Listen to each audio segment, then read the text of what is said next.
We're talking with David Bopp with HISG, and he's been working on the Pakistani flood relief efforts since early August. David, can you tell us a little bit about what's been going on? Well, the rains haven't stopped at all, Matt. A lot of people forecasted the rains to stop, but now they're forecasting that the rains are going to continue all the way through August 12th. Villages continue to be washed away, homes continue to be destroyed, and it just keeps getting worse and worse. A lot of people have compared this disaster to an earthquake that doesn't stop. It just keeps continuing, and more people are becoming affected by it daily. One of the things that I think we've just now heard, I think I just saw a report about the UN making a comment about the size and magnitude of this. Can you comment on that? Yes, what just came out today is the UN is now claiming that this disaster is the worst disaster in UN history. They've said that the number of people affected by this disaster exceeds the Kashmir earthquake, the tsunami, and the Haiti earthquake combined. A lot of people, you can look at this disaster and say, well, the death toll is only around 1,500, but what's important here is the number of people affected. The dead don't need food, water, and shelter. The number of people affected do. So the scale of this disaster is unlike anything that's been experienced in modern times. It's hard to know what to say or ask after that kind of statement. It is hard to believe.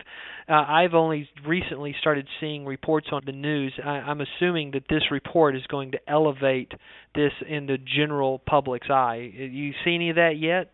Yeah, I think the international community's finally starting to pay attention. I mean, for a long time, Pakistan's reputation kind of prevented a lot of attention to be paid to the people that are being affected by this, but now it's become of the magnitude that it just can't be ignored anymore. This part of the world is known to be a troubled part of the world. There's a lot of fighting going on. There's a lot of political ramifications. This is a part of the world that a lot of people are just uncomfortable with dealing with. How much of that has impacted the way people have been responding and following this? It definitely makes the response much more complicated than, say, Haiti. There's a lot of factors that you have to constantly be considering.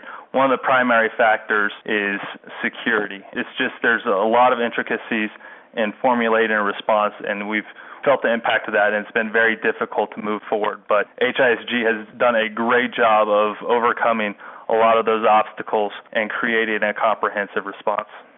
I know HISG works with and supports the International Disaster Response Network. Can you tell us about what HISG itself has been doing?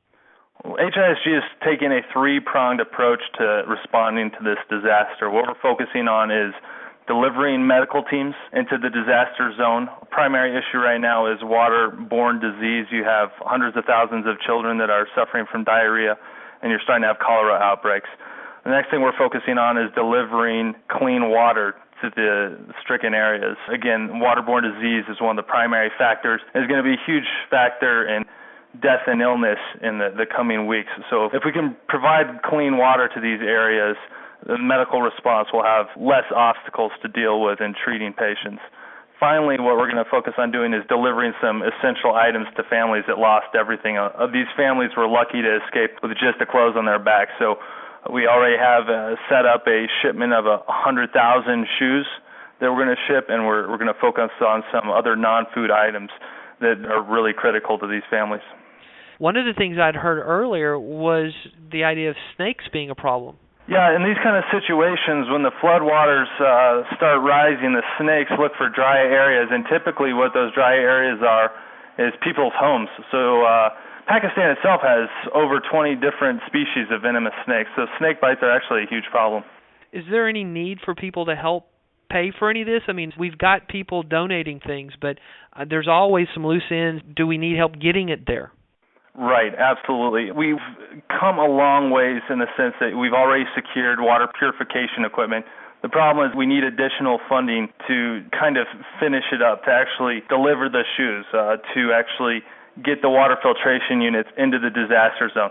So funding is still critical, and it's been in short supply for this disaster so far. We're really hoping that awareness and this recent update from the UN will spark interest in the community. David, you have been working towards these goals that you just mentioned that we could still use some financial help with. Tell me a little bit about the networking that's been going on that HISG is helping facilitate. We've connected with a lot of partners on the ground that are working in Pakistan and facilitating assistance there. We've connected with people that specialize in water to help further our mission to bring clean water. We've connected with a lot of medical organizations that are mobilizing teams. So kind of our role in all of this is taking all these pieces and combining it into a package that works and creates a comprehensive response. It sounds like some good progress is being made. It also sounds like it's going to get a lot worse before it gets better. Do you have any comments to share with people that they need to be thinking about in the coming days? The UN has estimated that by the end of the week, the entire country of Pakistan is going to be directly impacted by this disaster. The rains are continuing to fall. It's only going to get worse. All I can say is please spread the word. Please let your friends, your neighbors, your local radio station, anybody else know what's going on so we can raise awareness. We also have planned to provide more information specifically about how people can help with this in the coming days. We're trying to nail down a couple of things that are in the works. Is that correct? Yeah, we're going to be putting together a flyer, if you will, that kind of outlines the information about the disaster itself, what HISG is doing to respond to the disaster, and how people can assist in that. And we're really outlining tangible items that people can assist in, as in purchasing a water filter and bucket from a resource in China, or helping to ship these large purification units into the disaster zone, or even just helping send one doctor into the disaster zone. Well, David, I appreciate your time. I think there is a way that people can donate right now on the HISG website for general support for this response, but we are going to be providing very specific things in the very near future, and everybody needs to be looking for that.